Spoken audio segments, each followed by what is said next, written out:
Yeah, it's your boy Youngstar 63 Fat J at the DJ. I need you to like, comment, follow, share, and get into this. It's the TFYS in studio series live from BEDROC Records. Make some motherfucking noise in this bitch. Yeah. Let's go. Like I said, we back here live. I'm here with my new friend, my new brother. We got some knowledge that we gonna drop. We got some music that we gonna get into, and we got some shit we just gonna keep it real for the culture. I want y'all to give it up for my nigga Demegod. Demegod, how you feeling, gang? Peace, King. Everything's good, Mo. First of all, thank you for coming through. Thank you for coming to BEDROC. The lab has been home base for me for a long ass time, so I'm glad we got to share the experience in here. Me as well. I'm start off this interview the way I start off every interview. Who is Demegod?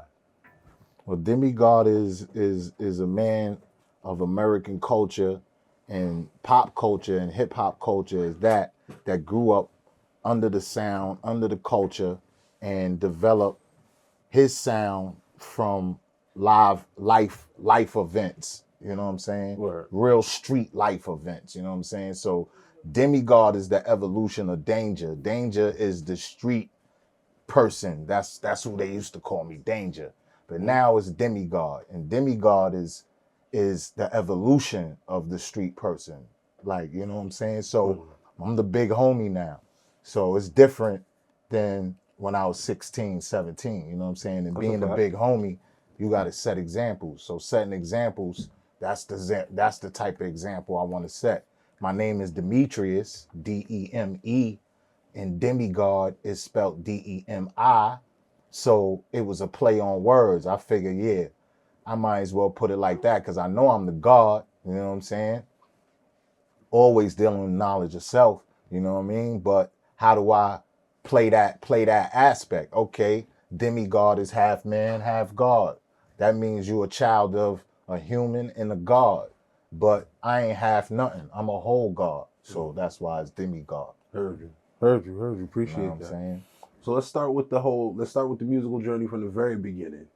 How'd you get into it? Like, what was the moment that made you go, you know what, this is it? I mean, I came in the game as a poet. I used to write poetry at 9, 10 years old for a Harlem newspaper. My mom's had a friend who had a Harlem newspaper who had, they had a nice little circulation back then. And he read one of my poems. And a lot of my poems were about slavery and cultural, quote unquote, black cultural. We don't like to use the words black because I'm a Moor, but you know, black cultural renaissance of Harlem and everything we went through with the civil rights movement and all that. I was deep in that. I was reading at 8, 9. I was a fluent reader. So it started with that. And then my cousin came to me with the rap thing. He was rapping. I wasn't even into rapping. I'm like, this is back in Brooklyn, you know what I'm saying? It's before I even came to Mount Vernon. It's in Crown Heights. And he came to me with the rapping thing, and I'm like, what's this rapping thing, B? And I started writing lyrics with him. What year, what age? Where we at with this? Like I would say like 11. Okay. 11. All right. Daz Effects was out. He came and brought me the Daz Effects tape. Heard you. Redman had just dropped. Okay. The What album? All right. So you putting us in the era now. Okay, now so I was like, what is this? You know what I'm saying? And it took that's where it really took hold, you know what I mean?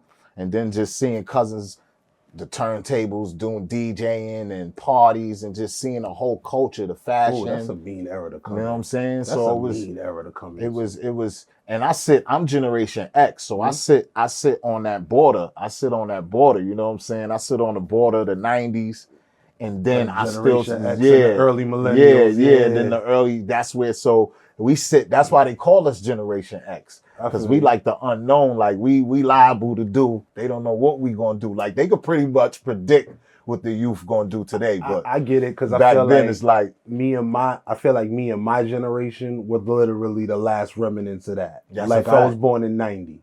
Yeah, so I was the early millennial. Like when you die, we heard the Daz Effect. Like that was my older cousin shit. Daz Effects, Big Pun. Coming out at that time. Exactly. You feel me? Lyricist. Like EPMD. That so that was my beginning. And when I moved to Mount Vernon, like I was telling the brother earlier, I moved to Mount Vernon, and the first day in Mount Vernon, Heavy D was shooting a video. Right. So you remember which video it was? It was Money Earning Mount Vernon. Ah. So you know, I was like, I was like, wow, you know what I'm saying? When I seen that, it was crazy. I ran back to Brooklyn and told my friends in Brooklyn, like, yo, I was just in Mount Vernon. I seen Heavy D shoot a video, blah, blah, blah. Now you all city. Now I'm in a transition. I'm transitioning from Brooklyn to Mount Vernon. You know what I'm saying? I'm still really don't want to be in Mount Vernon. Yeah. Because I don't really know nobody. So I'm running away, jumping on the 2 train. I'm going downtown, you know what I'm saying? Yeah. You know what I'm saying? Coming back uptown until I really got amalgamated with the town. And now, it's love. There's the town, Mount Vernon all day. Brooklyn, my heart, but Mount Vernon, gang, all day. You already know what it is. Big 9. 914. Big 9. Word. So, yeah. All right, that's what's up. I know that you mentioned the Moors. How did you jump into that? I know we're jumping around a little bit. We're going to get back into the music. Oh, I can't leave out. Hold on. I definitely cannot leave out X, Kiss, D-Block, the whole 914, all the artists, CL Smooth, Pete Rock. Big fact. Those are Big all homies. my influence. I ain't gonna front. All of them influenced me because I was up close and personal with them, seeing them do what they do. You know what I'm saying? So that right there was all the influence in the world. I would love to hear more about that from your perspective, because from my perspective, I'm a 914 nigga too. My mom's was from White Plains, Greenberg area. Greenberg, more specific, big Greenberg. That's a fact. And my pops was from the BX. But my mother was kind of known. My mother also worked in Valhalla, so anybody in the street she was seeing. You feel me? I probably know your mother then. Yeah, I frequent Valhalla a lot. You feel me? My mother, now my mother was the clerk there for years. My mother, you ever heard of Miss P?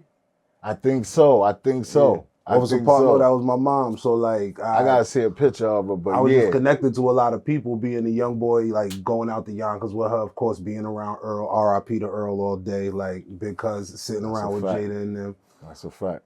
They even have being around Uncle Nell, just the big players of the 914. So that's a fact. I know what it was seeing it at 8 and 9. How was it being a teenager and a young adult amongst that? That was well, my Heavy D and CL Smooth and Pete Rock days was my tender years.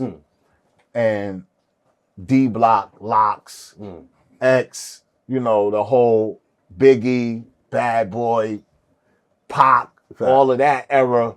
That was my young adult years. So those years right there are the years that really helped develop a lot of my sound. Okay. You know what I'm saying? Yeah. And then I think that me being how uniquely I was involved in that. You know what I'm saying? Like we was talking about earlier, how my cousin was the lawyer who, did a lot of those deals, the Murder Inc. deal.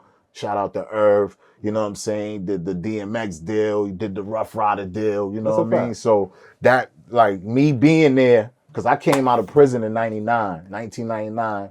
I came out of prison and my mother took me straight to Londell office. Yo, your cousin could rap. Yo, help him out. Perfect. So he was like, yo, you on parole? I'm like, yeah. He like, all right, I'm going to give you a gig. And then, you learn how to read contracts. You stay in the law firm. And that's as far as entertainment professionally, I came in under the law firm. So I was learning how to read contracts. I was dealing with the Paisley Park and the Isaac Hayes, and because he had all those are his clients. Yeah. You know what I'm saying? So that was a unique way for me that I ain't gonna front. They influenced me too. Prince, Londell, they influenced me too. What they did, how they revolutionized. They was the first people to go independent. The fact. Everything's independent now. And Londell, and shout out to Londell McMillan, he was coming to me like, yo, let's go independent with your project. And I'm like, I just seen you get everybody else. I was about to say, it's hard to do at a time of big money. Yeah. I'm like, those big money contracts. I'm like, Cuzzo, you just got X a deal. You got these people. I'm sitting here in the office watching you getting all these deals. You know what I'm saying? I'm like, why you want me to go independent? He like, yo, listen, we're going to do this North Star thing. You know what I'm saying? We're going to help use the artist to push you. You know what I'm saying? He had Dougie Fresh. It was me, Dougie Fresh, Chaka Khan, and there was another artist on there. I can't remember, but those are the main artists. Me, Dougie Fresh, and Chaka Khan. We was on North Star. But when it all came down to it, I never really dropped a project. You know what I'm saying? I was featured on projects like the Bass soundtrack with Scarface. I was on that. And I never came out with an album. Eventually, we all went our separate ways. Dougie of course, is the greatest entertainer. He always gonna get money. That's a fact. You know what I mean? But me, as an independent artist, doing the type of rap I was doing back then, because I was on my gangster shit back then. That's a fact. So I was on I was on my gangster shit. You know what I mean? So all of that was an influence, man. I ain't, you know, that's a lot right there. No, that is a whole lot, You bro. know I'm what about I'm to say saying? you got a whole lot for us to unpack. I'm trying to keep it all in order in my mind.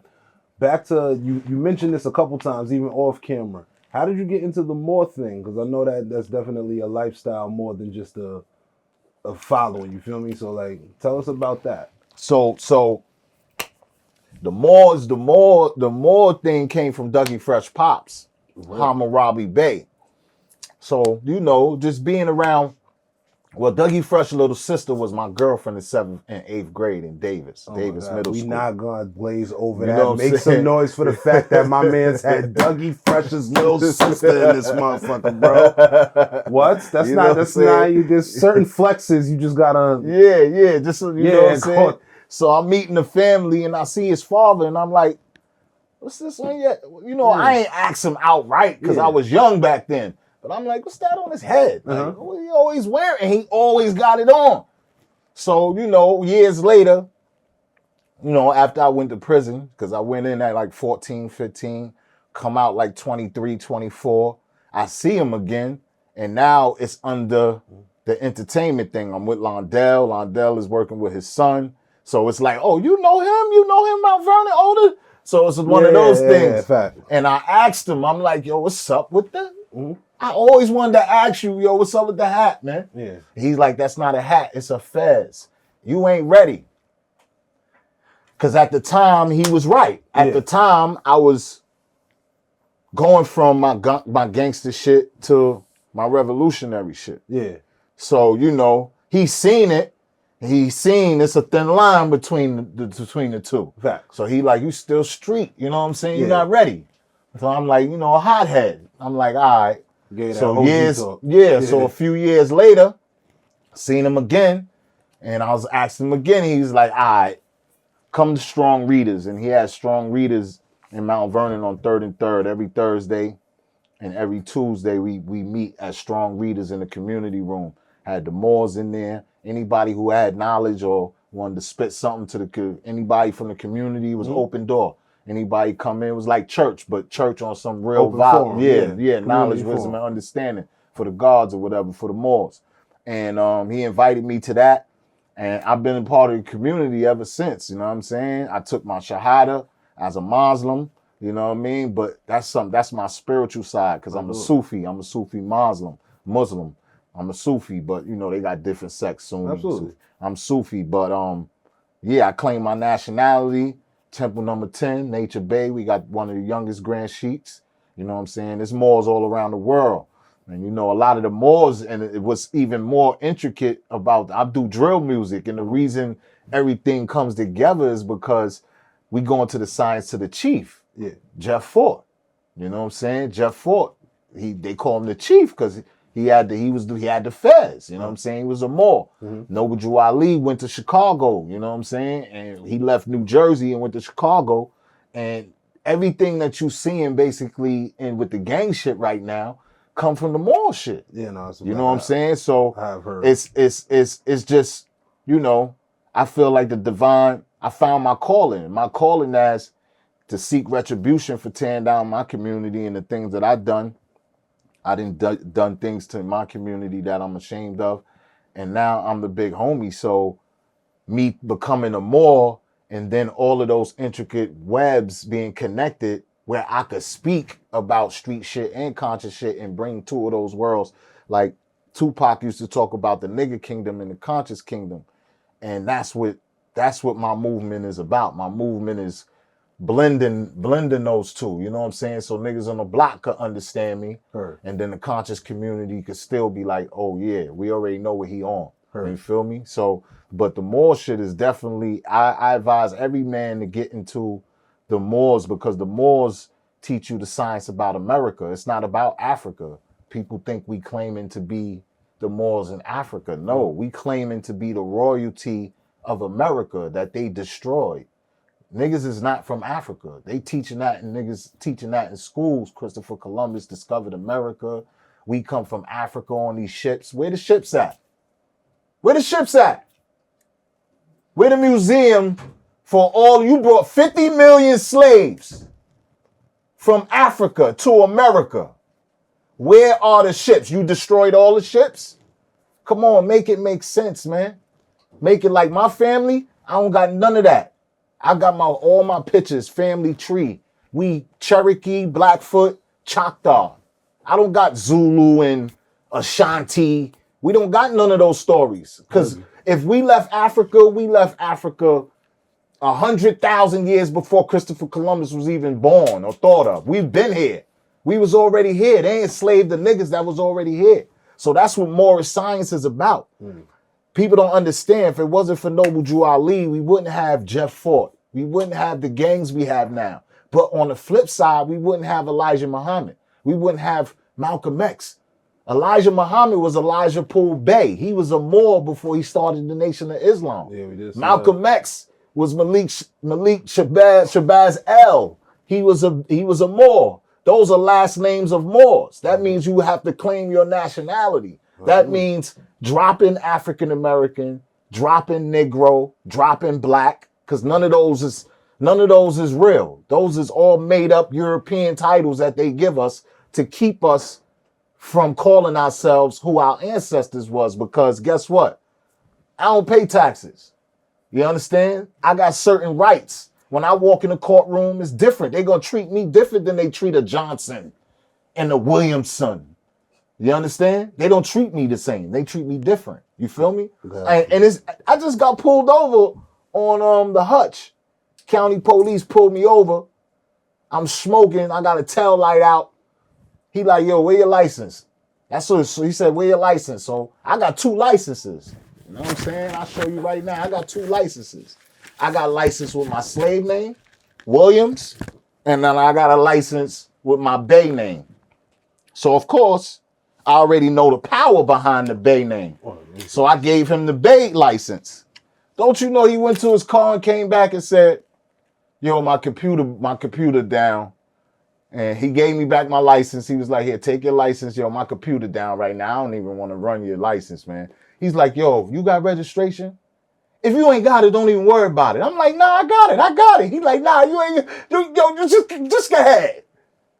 Word to mother. And that's not the first time that happened to me, bro. I ain't trying to get all in this business. I was studying this shit because these is real licenses and they have the exact same information on it. Just New York State license. Just as different names as he said. Like, there ain't no cap in this bull. There ain't no bullshit over here right now. You know what I'm saying? These ain't the shit. These are African American IDs. You got to pay for these bitches and stand online for them. African American or a person who call themselves Black, Negro, or colored cannot go to the DMV and get a switch like this without a court order, because we are all owned by the corporate state, United States of America. Yeah. So that's a whole different beast.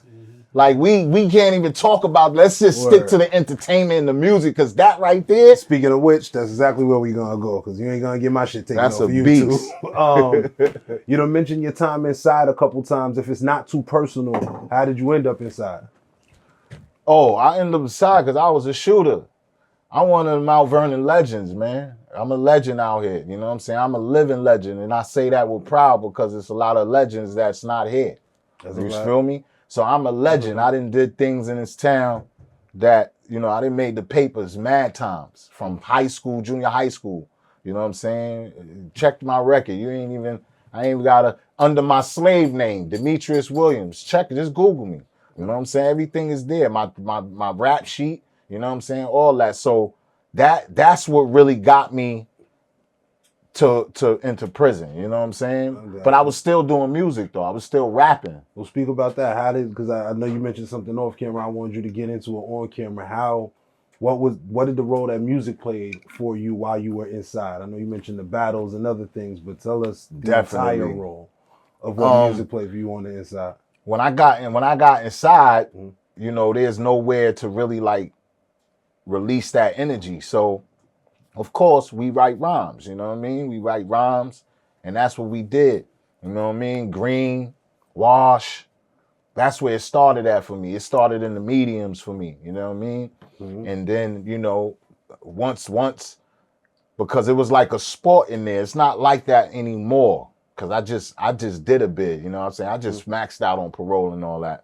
You know what I mean? So I was just in up north. It's not like that no more, but up north it was a sport, like for real, like battle rapping was a sport, like, and I just jumped right in, you know what I mean? I was already rapping, you know what I'm saying? Actually, I was rapping. I had the shootout with Kenny Guess, which is one of the main rappers from Young Guns. And that was Hev's henchmen. I was about to say those was heavy. Young Yeah, Guns, those was Hev. Not the Philly dudes. Not the Philly and not the Queens. Not the Queens dudes. Because the Queens dudes they had Queens Young Guns too. My son Webb and them out in Queens and all that. They was managing Joe Buttons and all that. Webb and them, they was putting it up too. But nah, the Hev's henchmen, Mount Vernon shit, you know what I'm saying? But they couldn't believe that I was 14, 15 shooting it out with them because they grown men. Right. You know what I'm saying? They grown ass men. So when I got shot and people was going back telling them like, yo, you know that kid is only you only 15. They like, yo, that nigga dangerous. Right. So the name that's where the name came. They like, yo, that nigga, he ain't no kid. He got a little peach fuzz on his face and all. I always had hair on my face. Hammer gun. Yeah, you know what I'm saying? So, you know, that right there was just like, that's what got me in. And once I was in there, you know what I'm saying? Shout out to Red Cafe. Me and son used to cook together and all that.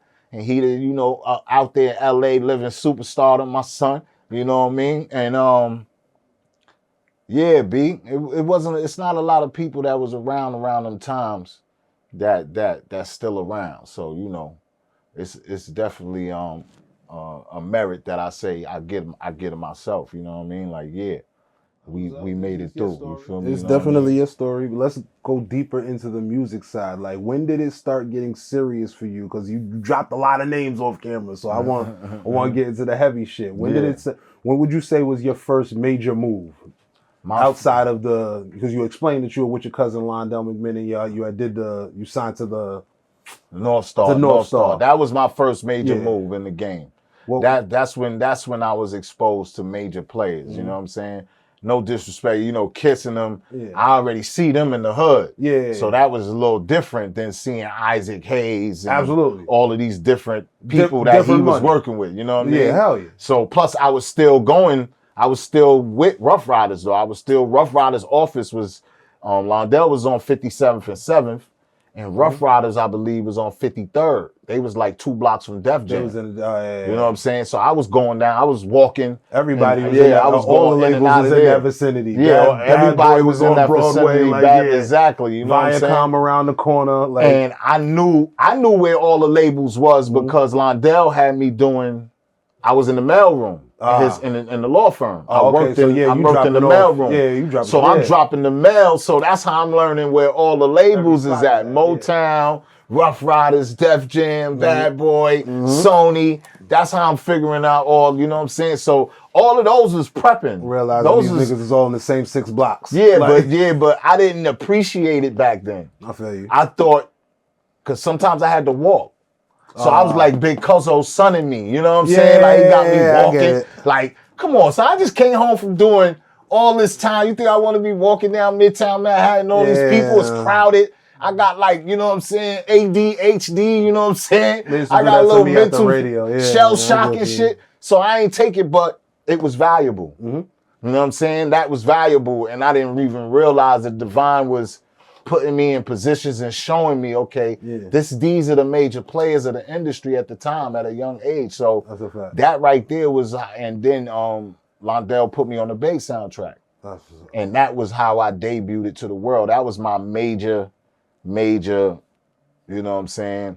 I feel like a lot of people don't appreciate that phase because, like, when I was in that phase dealing with, like, Chuck Chill Out and being in the radio, it wasn't so much being in the building, but so much realizing that everyone else that's grinding it out like you was you running into them. That's a fact. So the next, like, you don't know you running into the next nigga who's about to pop. That's a Because fact. he's with you. Exactly. And then you turn up and you realize that's your fucking friend. That's like, a fact. you feel me? But that's not how it started. Indeed It so. started because y'all niggas was both getting yelled at over McDonald's orders. Like my Like, man, you feel me? like he wasn't my man at the time, but I had knew him through my brother's baby mother. Mm-hmm.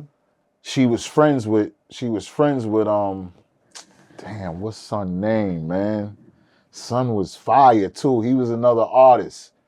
Damn, I can't get son name, but anyway, me and him auditioned for Bloodline Records for DMX label. Yeah. And they picked him over me. You feel me? So that was a loss I had to take. I took an L on that one right Talking about there. large amount?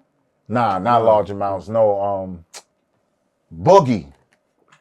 I think I know you. Boogie sang, but he sang like how X rap. He had the same type of voice, raspy voice, but he was singing. He was sing rapping. Got you. You know what I'm saying? From the Bronx. Shout out to Boogie. You know what I'm saying? Boog won and he signed the Bloodline. So all of that is around that time. I got on the Bait soundtrack. That's Jamie Foxx movie. What year are we talking about? I believe the Bait, that's like 03, 04? Yeah. Probably like 03. I'm not sure. Yeah, I think it's 03, 04 if I'm not mistaken. Bait soundtrack came out like 03. Yeah. And that that was back when movie soundtracks could put you on. That's a fact. That wasn't the only soundtrack. Puff even pushed me off a soundtrack too. Puff might have been doing you a favor. He pushed me. He pushed me. Hell no! If that song would have came out, I would have went to the moon, son. I wasn't signing with him. I was with North Star at the time. I get it. But Nokio from Drew Hill became me and him became close. Yeah. I became close with Kanye and I became close with Nokio at the same time, around the same time. Fact. Because Londell introduced me to both of them. Kanye wasn't a rapper at the time. He was just a producer.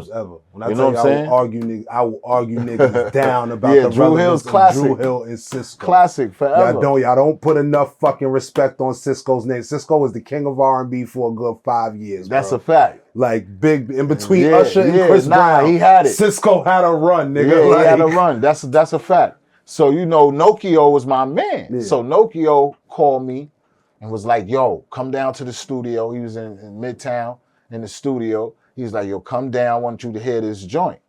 It was 112. So he was like, you got 16 for that? Oh, I was like, yeah, I got 16 for that. Oh, and Nokio was good for bro, that R&B. Come on, bro. Yeah, I'm like, yo, bro, I got 16 for that. Nokio He's like, all right, go put. He could go in the booth and put 16 on that. So I put 16 on the joint. And we wrap it up. I'm hyped. I come back to the town, come back to Mount Vernon.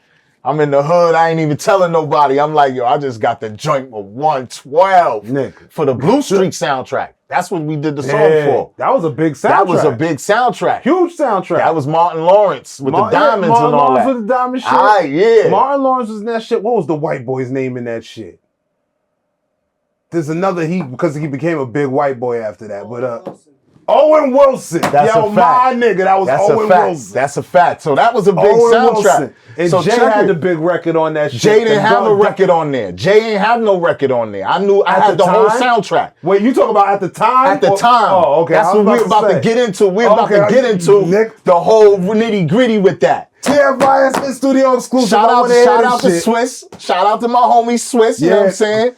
Because we talk about a classic record right now. We talk about exactly. That record was not on the soundtrack. That record was not on the soundtrack. And that's how you know. I don't even want to get into the gossip of what, everybody talking about right now, because I don't never down a brother. You know what I'm saying? That's for God and them to deal with. But yeah, Hov and Diddy had to be in cahoots because, that song was not on the soundtrack. It was my song that was going to be the single. It was the song with 112 that was going to be the single. So Nokio called me and was like, yo, Kevin Lyles was CEO of Def Jam at the time. So Nokio called me and was like, yo, Kevin Lyles, everybody coming up here today, everybody want to hear that song. They want to hear, I think that's going to be the single because they didn't pick it yet. It was just up in the air. But Nokio was like, yo, bro, everybody coming to hear this joint with you, bro. This might be the single. And I'm getting hyped. don't you know, like a few days later, bro, he called me and was like, yo, bro, I don't know what happened, but Diddy pulled 112 off the soundtrack, bro. Oh, shit. He didn't say, but listen, at the time, my cousin is taking him to court for the locks. Remember when the locks had the picket signs and all that? Yeah. My cousin had Free something like, that was orchestrated to get them off of the bad boy shit. Yeah, you know what I'm saying? So I got caught in the middle of that. So I'm figuring, so Nokio asking me like, yo, bro, I don't know what happened. Like, what you did, bro? I'm like, I ain't do nothing, bro. But Londell is my cousin. So you never know. Diddy probably was like, who? Oh, dangerous. That's the nigga like signing this contract? Cousin? Hell no. He didn't say he didn't call Nokio and say, yo, Nokio, who the hell is that with a feature with 112 on the sound? Yo, take him off. He took 112 off. And then the next thing I knew, Nokio called me and said, yo, listen to this. It was the Hove and Swiss single. Oh, shit. To replace my single. So I've been there a couple times. I just been in, you know what I'm saying? It's just, it's what you call nature, bro. It's what you call. I get it, bro. Because I have one story like that. It was the only time it happened in my fucking career. I was running with Chuck Chillout. He was managing me. And shout out to Chuck Chillout. I know Chuck has a good relationship with Salam Remy. Salam was the one producing the Mac Wilds records. Oh, that's the a fact. dude from Tristan Wilds with the Hennessy. He sent me that record, sent me the raws, the stems, the all of that shit before that. He said, nigga, if you're gonna put yourself on, put the 16 on, show me what you got. Nigga, in this studio, we recorded the 16, we recorded a video and meshed the videos together and shit and presented it back to them niggas like that. They was like, yo, your boy got it. Okay. Like they liked the 16. The next week, Prodigy, fucking French Montana, and Havoc gave they 16s in for the motherfucking remix to Hennessy, nigga. You never heard me again. That's how it happens. Out the fucking picture. It was like, who's that nigga? That's how it happens. It's timing, out the fucking picture, bro. It's timing. It's timing. That's how you can't never really watch another man's successes and another man's life and really hold it towards your own, because everybody has their divine timing. You feel me? Agreed. And it won't come before or after. I don't care how hard you push. I don't care what you do. But the main thing you're supposed to do is stay working and stay ready. That's a fact. For when it does happen. You understand? Because that's just like you be prepped and don't even know your whole life is being prepped for this one moment. So always be ready and take your disappointments along with your successes, because they all are valuable. I like the way you talk, because you always give me a segue. Was you ready for the battle with 50 that you mentioned outside of this camera that you said we was going to get into? I was super ready. Like, you don't just casually drop 50. How did put the whole story together? Let us take us there, my guy. Yo, I'm going to be honest with you. Baby girl, shout out to Violet, even though she don't want to be a part of nothing no more. She part of last I heard, she went to the church, she turned Christian, and I respect you, baby girl, but what happened is facts. It's facts, you know what I'm saying? So she actually set him up, because he didn't rap anywhere near the way he rap now. You know what I'm saying? Ghetto Quran, he was on that type of vibe, and that's a whole different type of vibe than Get Rich or Die Trying. Big fact. So his whole flow and everything else was different at that time. Yeah. But I had came home 1999, just came home doing a stretch, you know what I'm saying? 7.5 years. I was 9 years old, by the way, ladies and gentlemen. You know what I'm saying? We're just gonna put this era together. Just put it in perspective. Like, this is Barney, so when I say the big homie for real. Like, you feel me? So 99, came home 99, Valid is in the studio with Wyclef in Sony Studios. So she like, yo, I'm gonna bring you to the studio. You just came home. She already know. I know you got mad raps on the head. You've been in jail all this time. You sitting and all that. And plus, I'm telling her, like, yo, I was battling niggas up north crazy. I had mad battle raps on on Cat, because that's what we did. So we go to the studio. She introduced me to Jimmy. Jimmy's in the B room. Wyclef is in the A room. Wyclef is in the main session. Jimmy's in the B room making beats. Jimmy is Wyclef's brother. Yeah. He a producer. He making beats in the B room. So after I go in the A room, she introduce us. Boom, boom, boom. We get out his way and go in the B room to chill. Smoking, vibing, freestyling, just chilling with Jimmy and shit. So one of the Sony execs walk by and see Valid. And they greet each other, boom, boom, boom. And I guess that Sony exec knew the relationship between 50 and Valid. Yeah. Like they was cool, they was peoples. So he's like, your boy 50 upstairs? Your boy 50 upstairs? She like, word or word? She like, all right, word. So the exec leave, she come back in the room with us. She like, yo, I know you heard of 50.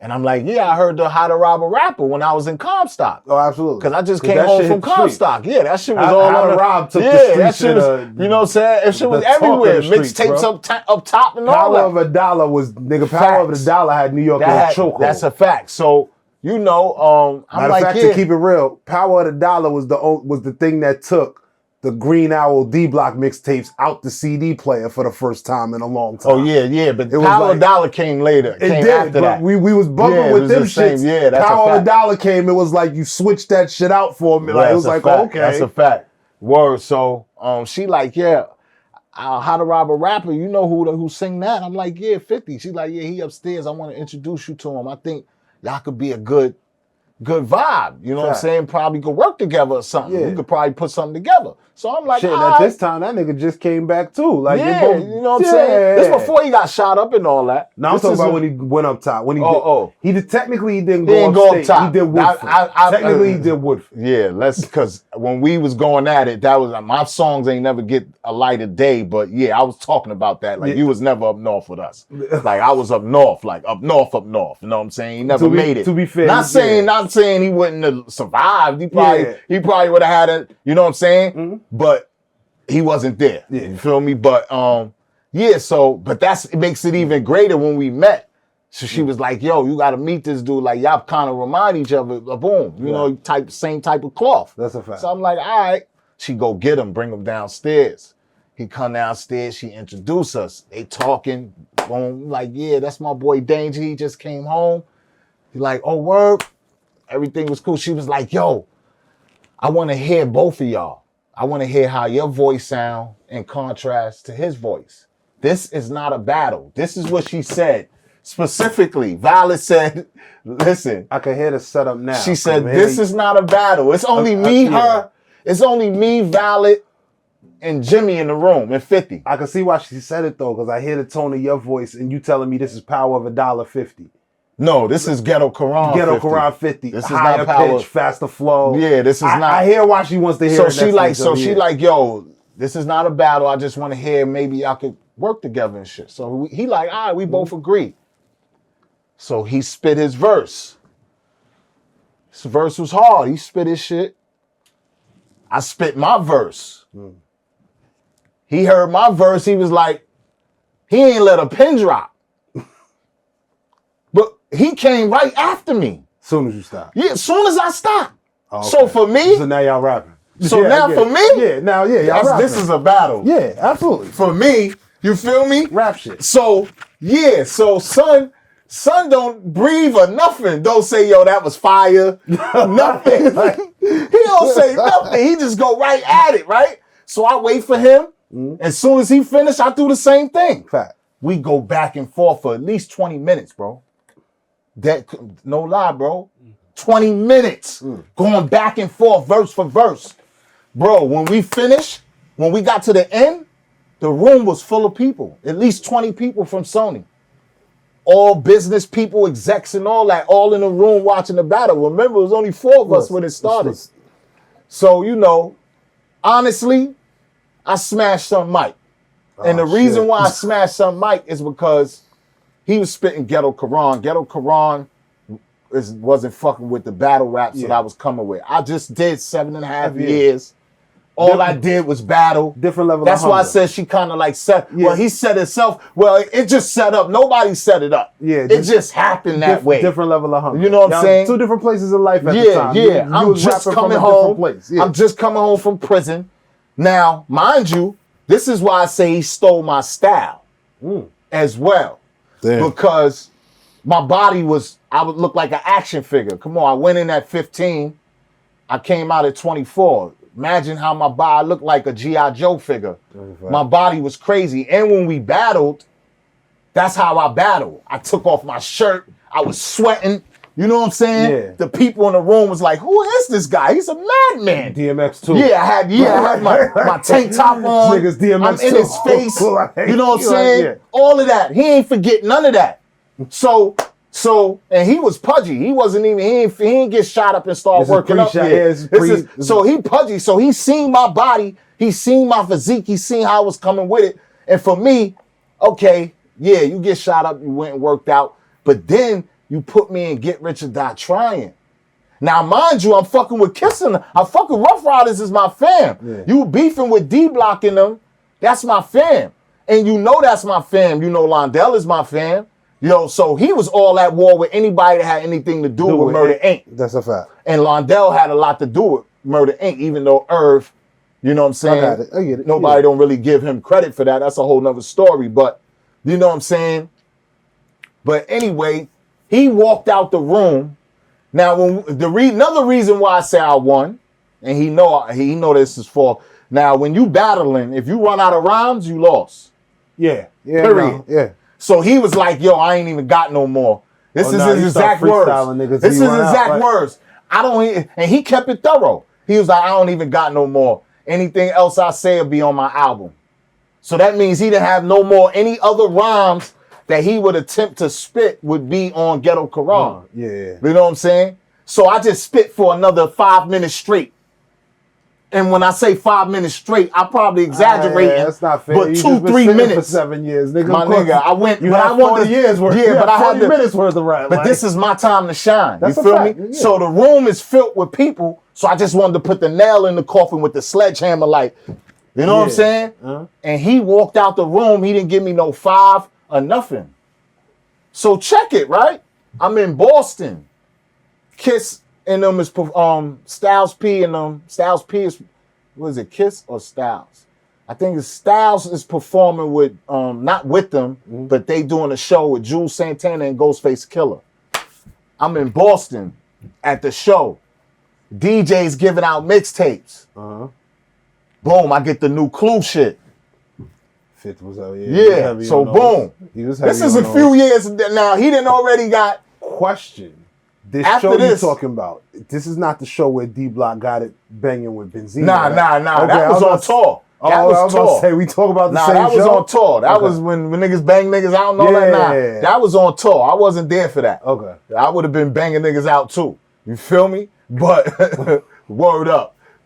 Facts. That's how I was on it. This is nobody. All I'm just saying is I was on it like that. I heard especially I was running. Not take a L. I was running with Rough Riders, so anything coming that way, coming D-Block way, coming Rough Rider, Eve, X, we had Goonies. And I was one of them. Big away. And I couldn't wait because I wanted to rap. So I felt if I be a Goonie, that's how we. That's how you was gonna get on. Yeah, that's how I was gonna get. Yeah. But son left the room, ain't give me no handshake or nothing. So I say he took it personal. Yeah. Couple years later. What you mean he took it personal? You smashed his mic in front of his label, nigga. That's a fact. That's a fact. I understand totally. Couple years later, like I said, mixtape. I get the Clue mixtape. Go back to the hotel. We in the hotel. And with some 914 niggas and all that. We in the hotel. And we listening to the mixtape. And they said, new 50. And it's on a Jada Kiss and Bubba Sparks beat. Oh, I know the record you're talking about. The girls look so good, but they wasn't ready. You don't know to talk to a woman. So I said, all right. So as soon as I'm all ears, because I'm a rapper, nigga. And this the dude I know I battled. None of my homies know I battled. I don't, because I ain't go back bragging. Just for context, there actually was like a underground hierarchy in the streets as far as who was about to get these labels' attention. And these battles was significant. You hear about the Jay-Z DMX battle backstage. You hear about certain battles and shit like this. This might be a battle you've heard of. But trust me, at that time, to catch your mic getting smashed in front of the wrong record, like those people was cutting the checks. They gave a fuck about the culture at the time. At the time. Yeah, that's at a the fact. time. That's Like, a fact. So I hear the joint, and I hear danger, danger, ring the alarm. First he clowned the beat. He was like, da da da da da da da. Yeah. Because that's the Pee Wee Herman sample. Da da da da da da. Then he says, danger, danger, ring the alarm. Kiss the ring of the dawn. I conquer like Genghis Khan. When it's on, it's on. I won't hesitate to put a knife or a slug in you and watch you bleed out that little bit of thug in you. Once he said that, I knew he was talking to me. That was a rhyme that he never got a chance to really spit to me, so he spit it on that freestyle. But that was when he was feeling salty about me. He made that rhyme. So I went back to niggas like, you know what I'm saying? My peoples and Rough Riders like, yo, this nigga talking about me. They like, yo, you a troublemaker. How you know him? You a troublemaker. How you know him? You don't know him because I ain't telling him I battled him and all that. They like, yo, how you talking about you? You don't know him. This is before Kissing them even got into it. Yeah. So he like, you don't even know him. I'm like, yo, I'm telling you, he talking about me. They like, yo, chill out, man. You wildin'. And to be fair, he's equally as much as a troublemaker. 2 years later, I could imagine 2 years later, he gets signed to Eminem. He drops Get Rich or Die Trying. My phone ringing off the hook when the movie come out. My people in LA hitting me like, yo, you seen Get Rich or Die Trying? Yo, bro, you gotta put that movie on right now, bro. You gotta watch that movie, bro. I watched the movie. He named Ja Rule Danger. My name is on his mind, my G. Shout out both like, my name is on his mind, crazy. Like, so that's kind of like, I ain't even gonna front. That's why I kind of like switched to Demegod, because I'm like, that brand is like, because he like, yo, Danger, you soft, you from upstate. That's what they call Westchester upstate. City niggas call us upstate. So it's mad subliminals in the movie, let's bro. Let's define this shit right now. Let's unpack it. Let's unpack it. Upstate is past Peekskill. Facts. 914 is the 6th borough. Fuck Long Island. No disrespect. That's a fact. But Long Island is Long Island. That's a fact. 914 is the 6th borough. There is a reason why 50 said all them other hard niggas, they come from Yonkers. That's like 914, B. Nigga, Forever. big 9 energy. Exactly. Just putting shit in context for y'all. Yeah. So, you know, I'm watching the movie and I'm like, oh, word? So shout out to Son and all that. That was big, you know what I mean? Then this is old school news. I'm on a different vibe, so we just catching up, and I want the world to get to know me and understand that I'm not fresh on the scene. Like, who is this dude? I've been here for a while. I got a unique story, so that's why we going into it. But you heard Demegod. Sometimes you gotta pop out and show niggas. That's what he's doing. You know what I'm saying? With that being said, tell us about the new project. What do you got going on now? Where can the people find you? The new project right now, I got the single out right now called Get Your Lies Straight, featuring Kanye West. He actually is introducing me to the world. That's a joint we did when we flexed together at the time. And I got a new album out right now called Goons, Goblins, and Gods. I just dropped January 11th. And that joint is strictly for the heads that love hip hop, but love nigga kingdom and conscious kingdom blended together, because that's what it is. Big facts. Platforms, socials, where can they find you? Official Demegod everywhere. DEMEGOD everywhere. Big facts. It's the Young Star 63 TFYS in studio series. I want to say big thank you. Appreciate you, Demegod, for a powerful conversation, my guy. Fact, appreciate you dropping some knowledge, dropping some history. We gonna definitely connect outside of this shit. Y'all tap in, like, comment, follow, share. Y'all follow Demegod. Y'all get that new projects. Demegod everywhere. We out. Big homie, that's why these little niggas don't know me. Just did 10 for the grip, that's why these little niggas don't know me. Fresh out the coop, baddie dancing on me, acting like